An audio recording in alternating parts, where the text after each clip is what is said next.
Bonjour à tous et bienvenue dans ce nouvel épisode de Commencer à comprendre. Aujourd'hui nous allons parler du sens de la fête de Pâques. Pour certains bien sûr, il s'agit certainement de la fête des amoureux du chocolat, et pour d'autres c'est un temps qui rime avec vacances et jours fériés. Que signifie véritablement Pâques? Eh bien, laissez-moi le temps de commencer à grignoter le décor et je vous explique tout.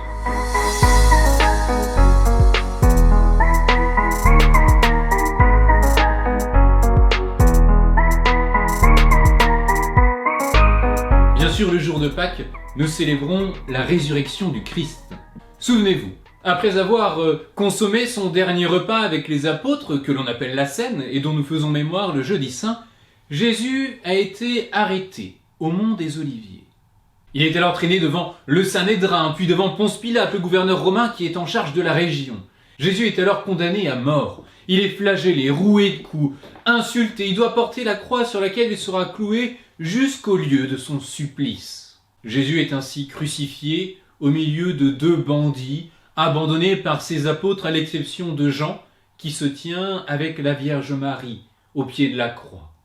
Et l'évangéliste Luc nous rapporte qu'il était presque midi, lorsque le ciel s'obscurcit, et que dans son dernier souffle, Jésus a poussé un grand cri vers le ciel. « Père, en tes mains, je remets mon esprit. » C'est ce dont nous faisons mémoire le vendredi saint. Et le dimanche de Pâques, nous suivons des femmes, des disciples du Christ, qui se rendent au tombeau de Jésus et qui découvrent que son corps a disparu. C'est alors que deux anges apparurent et leur dirent « Pourquoi cherchez-vous parmi les morts celui qui est vivant? Il est ressuscité !» Le jour de Pâques, nous fêtons bien la résurrection du Christ. Nous célébrons la victoire de la vie sur la mort. Nous chantons notre joie d'être libérés du péché, parce que c'est bien ce que signifie la résurrection de Jésus. La mort n'est pas la fin, mais c'est un passage vers la vie éternelle qui vient d'être ouvert par le Christ. Lorsque nous parlons de la fête de Pâques, il ne faut pas oublier qu'elle s'inscrit dans la continuité d'une autre fête, qui est une fête juive, Pessah, la Pâque juive.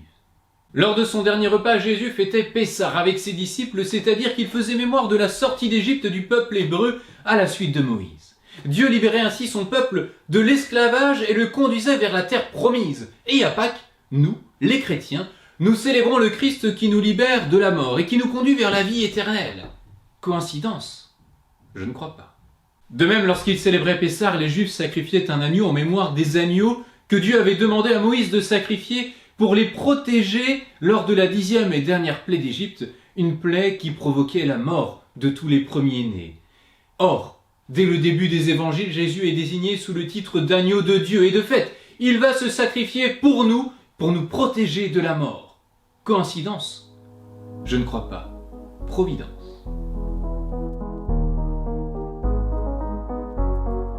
Le Christ est mort et ressuscité par amour pour toi, pour te donner la vie éternelle. C'est un événement ô combien important. Alors joyeuse fête de Pâques.